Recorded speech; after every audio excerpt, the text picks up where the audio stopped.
Nouvelle vidéo aujourd'hui les amis sur mon avis sur l'affaire dite des casseroles. Et oui, les casseroles, on le vend en poupe en France où nous pouvons voir que aucun déplacement d'un des membres du gouvernement ne peut se faire sans ce fameux bruit si mélancolique, si merveilleux, si enjoué de nos casseroles. Mais avant tout, comme d'habitude, générique.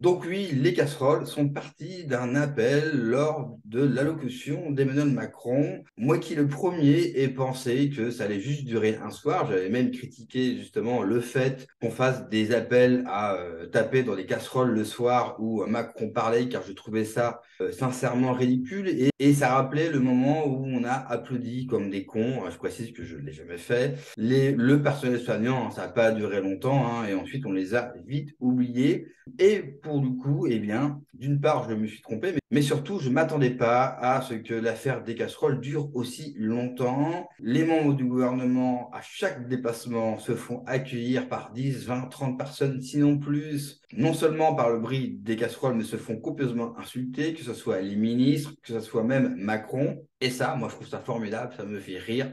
Ça ne nous fera pas gagner, ça ne change rien, soyons réalistes, mais ça fait du bien. Il faut les emmerder, il faut les empêcher de croire qu'ils ont le contrôle sur nous, il faut les empêcher de croire qu'ils sont importants et leur rappeler qui commande. Il faut leur rappeler que nous soyons toujours là, que nous les écoutons, que nous les suivons. Il ne faut pas qu'ils oublient que peu importe où ils seront, peu importe où ils iront, eh bien nous serons toujours là pour leur rappeler que ce sont des traîtres, pour leur rappeler qu'ils doivent partir au plus vite. Et ça, je trouve ça plutôt bien. Bravo à tous les gens motivés qui y vont, qui se déplacent, qui prennent des risques. On a pu voir lors de certains déplacements du gouvernement que les policiers, encore eux, malheureusement, sont là pour ramasser, pour contrôler les gens, pour ramasser toutes les casseroles, dans un pays qui se dit démocratique, dans un pays qui nous vante la liberté d'expression, qu'ils vont à un certain modèle républicain, eh bien, les gens ne peuvent pas manifester comme ils le veulent, ne peuvent pas tout simplement taper dans leur casserole. J'imagine aisément que tout cela peut paraître ridicule. Moi, je trouve que c'est symbolique et intéressant et drôle. Moi, ça me fait plaisir de voir tous ces membres de gouvernement embêtés,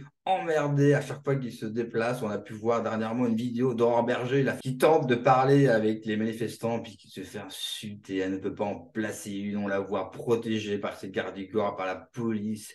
Ils sont paralysés de peur. Bravo à tous ces manifestants. Bravo à tous ces gens qui vont au contact. Car oui, hormis la symbolique de la casserole, ce qui est important de retenir, c'est que les gens vont au contact et prennent des risques, car certains se sont même fait interpeller, certains recevront même des amendes, voire même prendront du sursis pour les actions menées. Eh bien, ce n'est pas grave, c'est la voie à suivre. Commençons par ça et durcissons jour après jour les différents mouvements, les différentes attaques envers ce gouvernement, envers ses membres, envers ses traîtres. Et donc, je dis bravo à ces hommes, à ces femmes qui prennent des risques, qui prennent de leur temps, car pour beaucoup, ils travaillent, ont des familles, ils prennent ce risque-là, et c'est la voie à suivre. Je pense que manifester, c'est très très bien, mais il faut aller plus loin, il faut mener ce type d'action. Il n'y a pas besoin d'être des millions, rien qu'une dizaine, qu'une vingtaine de personnes suffisent à les emmerder, suffisent à les empêcher de parler. On a pu voir lors de différents déplacements que les ministres doivent annuler, ils arrivent sur place, ils doivent annuler car ils ne peuvent tout simplement pas parler, ils ne peuvent pas réciter toutes leurs conneries et ça fait un bien fou. Donc bravo à eux, je me suis trompé, je fais mon mea culpa, bravo. Vive les casseroles, mais surtout,